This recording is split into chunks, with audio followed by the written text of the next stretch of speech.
ইরানের বন্দর আব্বাসের শহীদ রাজি বন্দরে ২৬শে এপ্রিল ভয়াবহ বিস্ফোরণের ঘটনা ঘটেছে। এতে এখন পর্যন্ত নিহতের সংখ্যা বেড়ে ৪০ জনে দাঁড়িয়েছে।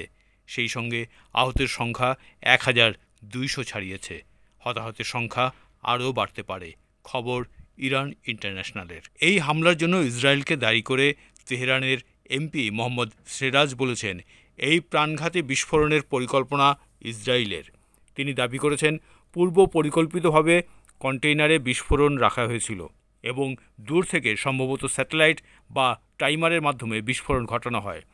ইরানের স্বরাষ্ট্রমন্ত্রী ইস্কান্দার মোমেনি বলেন, শনিবার দুপুর ১২টা ৪ মিনিটে ছোট্ট একটি আগুন দেখা যায়। ১ মিনিটের কম সময়ের মধ্যে ধোঁয়া এবং আগুন ছড়িয়ে পড়ে এবং আশপাশের কন্টেইনারে পৌঁছায় এবং বিস্ফোরণ ঘটে। তবে দেশটির জাতীয় দুর্যোগ ব্যবস্থাপনার মুখপাত্র হোসেন জাফরি জানিয়েছেন, বিস্ফোরণের তীব্রতা এতটাই শক্তিশালী ছিল যে এটি প্রায় ৫০ কিলোমিটার দূর থেকেও অনুভূত হয়েছে। হোসেন জাফরি জানান, বিষাক্ত ধোঁয়ার কারণে সেখানে উদ্ধার অভিযান ব্যাহত হচ্ছে। আগুন পুরোপুরি নিয়ন্ত্রণে আনার পর প্রকৃত হতাহতের তথ্য জানা যাবে। বিবিসির প্রতিবেদনে বলা হয়েছে, বিস্ফোরণে আশেপাশের ভবনের ছাদ, জানালা উড়ে গেছে, পুড়ে গেছে গাড়ি।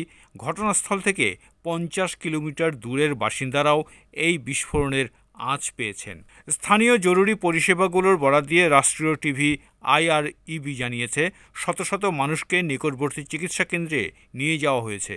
অন্যদিকে প্রাদেশিক রক্ত স্থানান্তর কেন্দ্র রক্তদানের জন্য জনগণের প্রতি আহ্বান জানিয়েছে। দেশটির সরকারি সূত্রের বরাতে জানিয়েছে, এটি ইরানের সবচেয়ে আধুনিক সামুদ্রিক বন্দর, যা হরমুজগানের প্রাদেশিক রাজধানী বন্দর আব্বাস থেকে ২৩ কিলোমিটার পূর্বে এবং হরমুজ প্রণালীর উত্তর দিকে অবস্থিত, যেখান দিয়ে পৃথিবীর মোট উৎপাদিত তেলের ১/৫ পরিবহন করা হয়।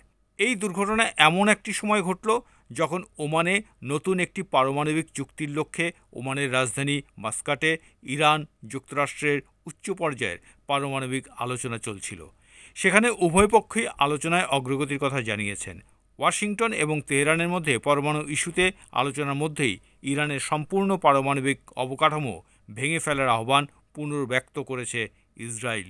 ইসরায়েলের প্রধানমন্ত্রী বেনিয়ামিন নেতানিয়াহু বলেন, একমাত্র ভালো চুক্তি হবে সমস্ত অবকাঠামো অপসারণ করা, যা ২০০৩ সালে পশ্চিমাদের সঙ্গে লিবিয়ার স্বাক্ষরিত চুক্তির অনুরূপ। প্রেসিডেন্ট ডোনাল্ড ট্রাম্প নেতানিয়াহুকে আপাতত এই ধরনের অভিযান সমর্থন করবে না জানানো সত্ত্বেও আগামীতে ইরানের পারমাণবিক স্থাপনাগুলোতে আক্রমণের সম্ভাবনা উড়িয়ে দেয়নি ইসরায়েল।